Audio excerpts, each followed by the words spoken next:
第11集，不求如願，但求無悔。隨緣不變，不變隨緣。人生在世，我哋都曾為某個目標努力過，為某段關係付出過，為某個夢想堅持過，但係結果未必如願。佛法提醒我哋，結果可變，心念可修，不求事事如意，但求問心無愧。如願與否不等於成敗，你可能付出咗好多，結果卻唔似預期。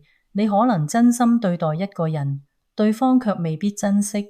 呢啲唔代表你錯，只係因緣未到。佛教講因緣和合，唔係所有事都由你掌控，但你可以選擇點樣面對。成敗唔係唯一標準，真誠先係修行嘅根本。無悔係內心嘅光明。當你盡咗力守住初心，即使結果唔理想，你都可以無悔，因為你知道自己已經盡力。無悔唔代表冇錯，而係有錯都願意承擔；唔代表冇遺憾，而係學識放下。修無悔之心嘅方法，你可以試下以下幾個方法：每日反省，今日我有冇對人誠懇，有冇對自己誠實？面對選擇時自問，將來回望呢個決定我會唔會後悔？接受結果，當事情唔如預期，唔好責怪自己，只需提醒自己我已盡力，實踐無悔，將無悔變成行動準則，而唔係結果評價。